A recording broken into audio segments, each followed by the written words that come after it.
LB domain. No, after these three domains, the next two important domains, or the next important two domains are pharmacokinetic concentrations and pharmacokinetic parameters. If you are doing in a phase 1 or phase 2 study, the safety is very important to determine the safety and of course sometimes efficacy also. And to determine what the maximum dosage level, we are going to use the PP and TC domains. What are these PP and TC domains?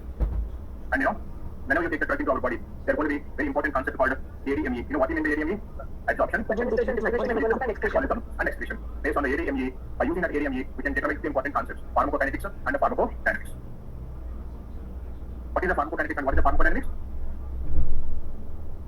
What drug do to the body is pharmacokinetics for the body. Nothing but what is our body? Our body is called as pharmacokinetics. Now, what do you mean the pharmacodynamics? What drug has done to the body? Does to the drug. To the body. And this is called pharmacodynamics. Okay, our body, how the body is reacting to the drug. That comes under pharmacokinetics. What the drug is doing to the body comes under pharmacodynamics. We can determine the pharmacokinetics and pharmacokinetic dynamics by using a concept called ADME. And to determine that ADME, to capture that information, to derive that one, now we have two important domains. Okay, so the first one is the TC. What do you mean the TC? TC stands for pharmacokinetic concentrations.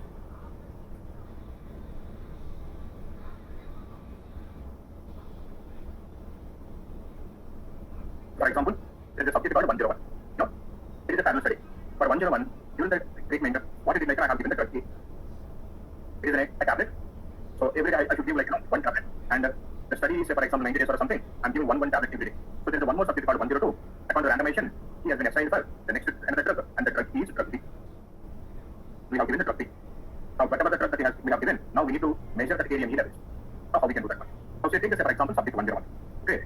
So when we have a subject 101, what I'm going to do for this subject 101. So I have given the drug A. Before giving the drug A, 30 minutes before giving the drug, I measured the concentration of the drug. So obviously before the drug cavity, what is the concentration that we are going to have? We will not have any concentration. The subject didn't take any drug. We will not have any concentration, right? So now after the drug, I measured the concentration. Say for example, we got to some XX value, and then exactly whenever he has taken the tablet or drug, at 0 minutes also, I measure the concentration of the drug in the body. Okay? And then after 30 minutes, again I measure the concentration level. Again, after 1 hour, I measure the concentration level of the drug. And again, I measure the concentration after 2 hours. And again, I measure the concentration after the 6 hours. And then again, I measured at 12 hours. So for example, 9 hours. Then I measured at 12 hours. So according to the given specification, based on the protocol, I measure the concentration at different time points. So whenever I measure the concentration, obviously what I'm going to do, I'm going to get some value. Right? So for subject 102 also, whoever the subjects are present in my study, for everybody, I'm going to measure the concentration. And by the way, it is subject 101. What is the drug he has taken? I have given the drug. Okay. And when I'm measuring this concentration, what concentration, how we are going to measure the concentration, where we are going to do, we are going to collect the concentrations of a subject in different body fluids. So what I'm going to do, I'm going to collect the plasma and measure the concentrations in the plasma. And I also collected the urine, and I measured the concentrations in the urine also. Understand what I'm saying? So we measure the concentrations in different body fluids. Sometimes like in the plasma, urine, serum. We're going to collect different body fluids. In the body fluids, I'm going to measure the concentrations. Understand this one? And this is how we are going to. Now, again, the same information I'm going to collect for second subject, for example, subject 102. For 102, I'm going to collect the concentration again. Now, what are these by the way? I measure the concentrations. By the way, for subject 101, the drug A, I measure the concentrations in UC parameter. Okay, there is a subject called 102. For 102, I have given the drug B. When I given the drug B, what it is like, I measure the concentrations again in the body fluids plasma. And again, I did it in urine also. And again, this time also, I measure the concentrations. And this time, I measure the concentrations. You know what I did? I measure the concentrations in nanograms. Just imagine, I measure that in nanograms per ml.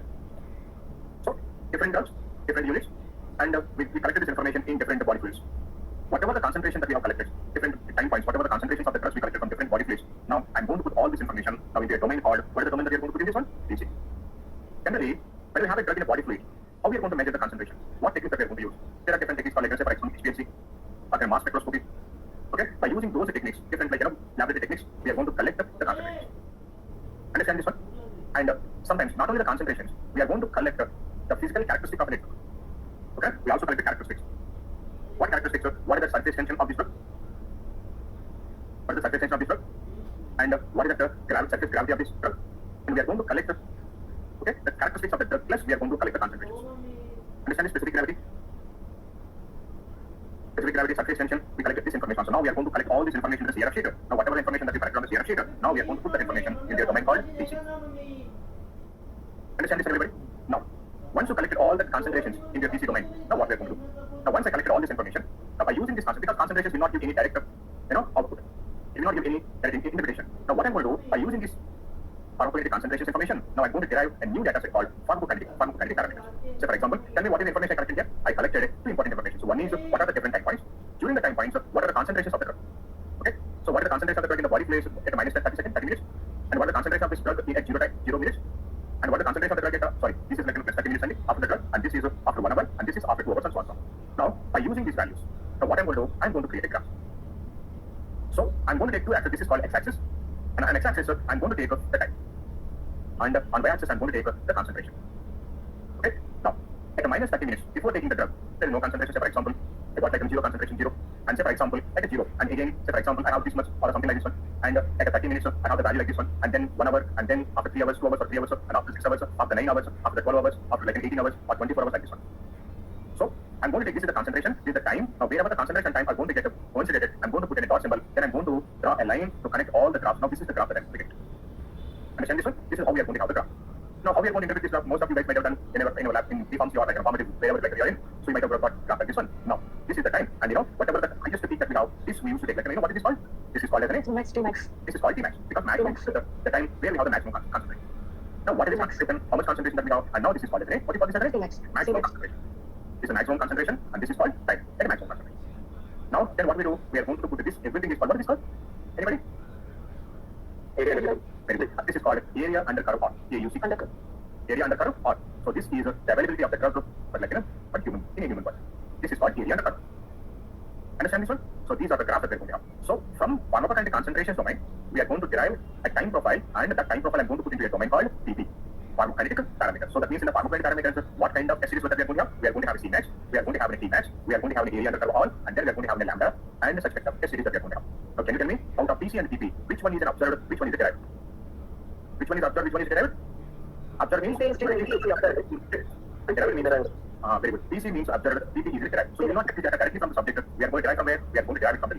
Now did you understand what kind of information that we are going to have in PC and PP? PC is going to have concentrations of the drug in different body fluids of a subject at different time intervals, and PP is going to have pharmacokinetic parameters at different time profiles. Here everybody, very very important. We are going to have test series. What is the test series that we are going to have in PC, and what is the test series that we are going to have in PP? What is the difference between PC and PP? Why we use PC and PP to determine the pharmacokinetics? Understand this, everybody? Now we'll discuss about the pharmacokinetic concentration. So now you know that one. What is the class this comes under? Class comes under findings, and what is the domain name? PC. What is the type PC? Pharmacokinetic concentration. Okay, tell me what is the topic wave is going to be? Test series.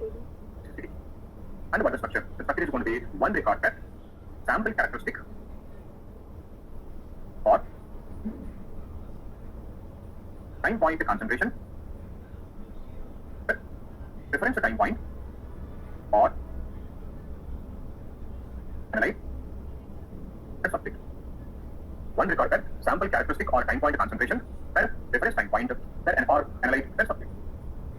And it means maybe drug A or drug B like that. What are the sample characteristics in general that we are going to have? Surface tension and specific gravity.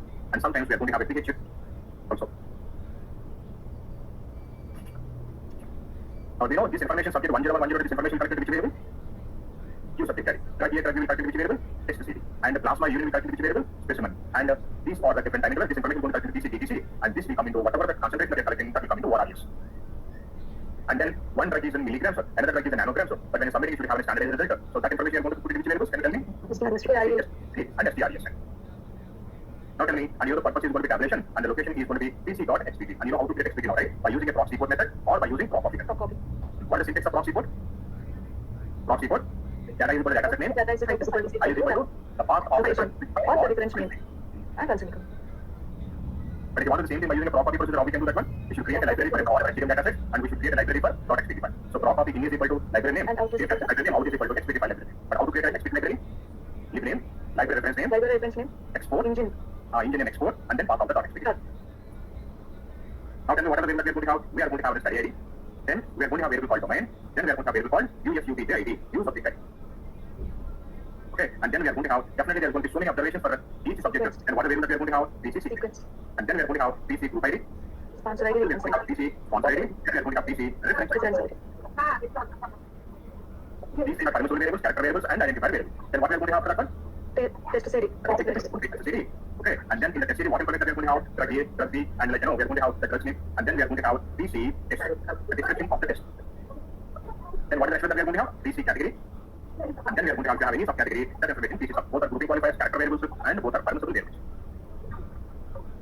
And the next one that we are going to have is PC OR RES, then PC OR RESC. Example that PC ST RESC, then we are going to have PC ST RES, and then we are going to have PC ST RES. Standard is character, standard is numerical, and standard units. I don't know how many times they ask you this question. How we are going to derive ST RESC from OR RES? How we are going to do? In the real time, by using conversion factors or conversion formula. How do you know which factor it is or which conversion formula you should use? That information they are going to specify in specification sheet. By using that conversion formula or conversion factor, we are going to convert LV or any or RS from the findings into STRESC and STRESL. Very, very important question. How do you know that which conversion factor you should use? They specify that in the specification. How they will get in the specification? They will get this information from protocol.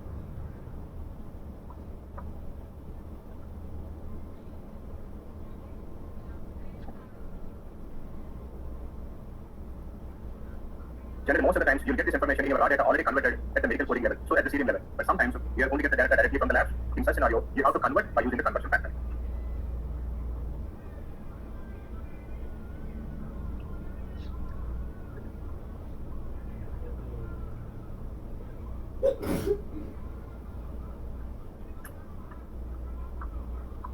Now, after the STRESC, what we are going to have now? PC status. When you are going to have status value, equal to the status value. When you have missing value in? Occur. No. When you have missing value in? What I told you in the point, you will not have a pre-study occur. We are going to have directly status. If you have missing value in what are yes, sir. Then we are going to have status ND. And then what is next we are going to have? PC? It is not done. Why it is not done? Sample is not enough, sample spoiled, shortage of the sample, insulin was broken, Subject not present, subject left. not denied, subject left, forgot to take the sample, we are going to have so many values. Then we are going to have PC norm, name of the vendor. PC norm. Then we are going to have PC specimen. What is the specimen? Is it a serum or a plasma or urine? Whatever the body fluid they have taken, we're going to write the specimen here. Then we are going to have PC, SPCCND, specimen condition. Specimen condition. Lyophilized, homogenized, isocentric, such kind of conditions we are going to have. Then we are going to have PC method. What is the method of diagnosis? So we are going to have HPLC, mass spectroscopy, capillary spectroscopy, such kind of values that we are going to have in PC method.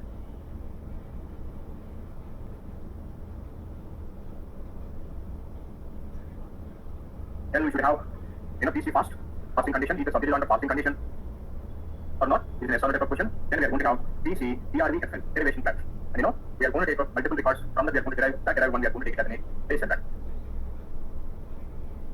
And then we are going to have PC, LLOQ, lower limit of quantitation. And then we are going to have PC, ULOQ, upper limit of quantitation. Upper limit of quantitation. And then we are going to have timing variables. We are going to have a variable called visit. And what is actually going to what is actually going to and then Visit DY. Then what are the data that we are going to have? TTC, data collection of the sample. Then sometimes we collect the samples for a span of 2 days or 3 days in the scenario. We are going to have PC, and then we are going to have PC DY, study of collection date.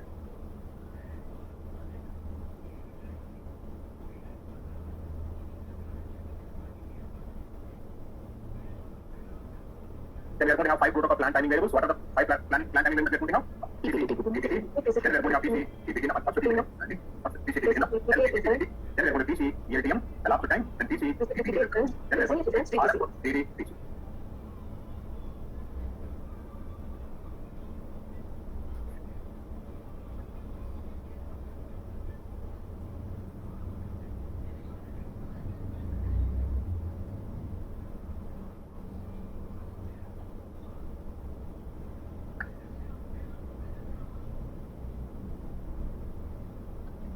Then we are going to have one variable PC, EVLINT, evaluation interval.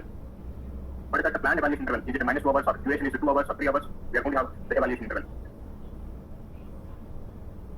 So these are the variables that we are going to have in PC dataset, PC domain, pharmacokinetic concentrations. Clear everybody?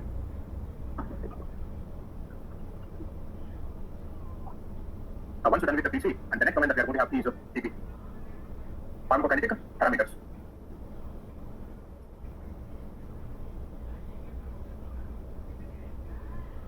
And you know that this is also comes under findings. And PP, pharmacokinetic, what is this one? Parameters. And then the topic is going to be PP test series, and the circuit is going to be one record PK parameter, and time point profile, the subject. Sir, Yes. I have here PP pharmacokinetic parameters we have directly derived from PC. So, Yes. means so using source code or is there any other method? Generally, there will be some softwares. So when we give this concentration to software, automatically it is going to derive PP values, okay? But in some companies, there will be no such what you call the softwares. They will use macro code to derive pharmacokinetic parameters from the concentrations, okay? In some certain companies, they use the SAS macro code to derive it. Otherwise, there are going to be some sponsor-related software. So if you give the concentrations and the time points to the software, automatically it will derive the PP values, okay? Thank you.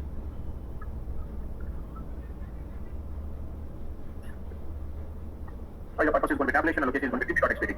Then what are the variables that we are going to have? Again, tell me what are the variables that we are going to have? We are going to have study ID, Study ID, then we are going to have domain, then use subject ID, and then sequence, PP sequence.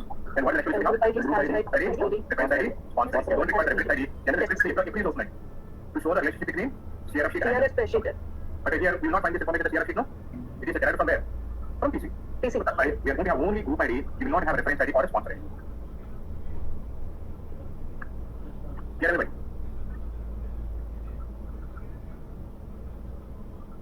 Then we are going to have PP test series. One of the very important questions that what are kind of test series that we can find? What kind of test series we can find? CMAX, DMAX, AUC, or lambda band. And the max. What kind of series that we can find? Then we are going to have PP test.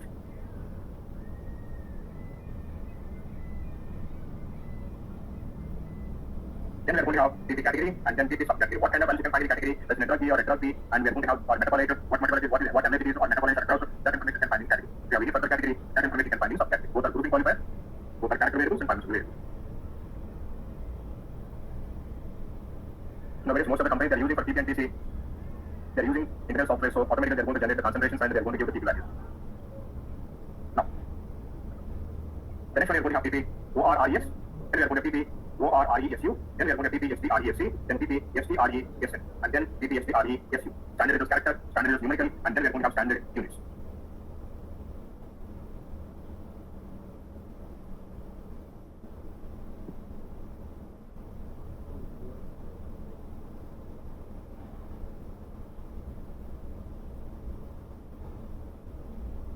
Then we are missing values of ORRES, then we are going to have PP status, and then we are going to have PP reason not done, and then we are going to have PP placement.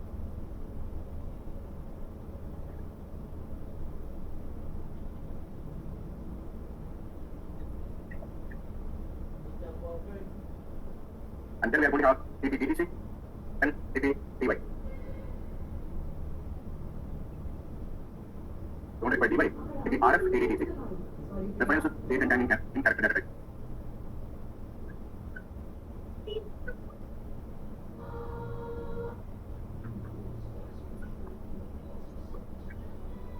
And started there interview with the question asked, how do you know that adverse event is study related or not? Anybody? How do you know that adverse event is study related or not? If it is occurred after screening, then only we consider it as a Do you understand my question? How do you know? Mention it protocol. My question is, how do you know that adverse event is related to study treatment or not? treatment emergent adverse event. If it is treatment emergent adverse event, then it is study related. My question is, how do you know that adverse event is related to treatment or not? By using any REL variable is there in that mentioned. There is a variable called A relation. In A relation, what kind of values you can find? Hidden. Not related, unlikely, related, unknown. So A relation is related unknown. Then you can understand that this adverse event is because of study treatment. Then this is the question. Now all the treatment emergent adverse events are treatment related? No, not necessarily. Not necessarily. Because what is the treatment emergent adverse event? If any adverse event that occurred during the treatment or it may be if related. If it is increases, That is. Already present it, it will the results in the treatment. if it is increases during the treatment period, if it is already present, How do you know whether it's increased or not? The severity By and using REL. severity might not be mild or not. it is not compulsory all treatment emergent adverse events are not treatment related, isn't it? Yes, sir. Yes. They or may not be treatment related. How do you know an adverse event is a serious adverse event or not? A is serious is equal to S, then it is Serious serious. is yes, so then you can say it is a serious adverse event. And then last, the next variable that we are going to have PP, SINT, planned start time of evaluation interval, and BP, EINT, planned end of evaluation interval, assessment interval.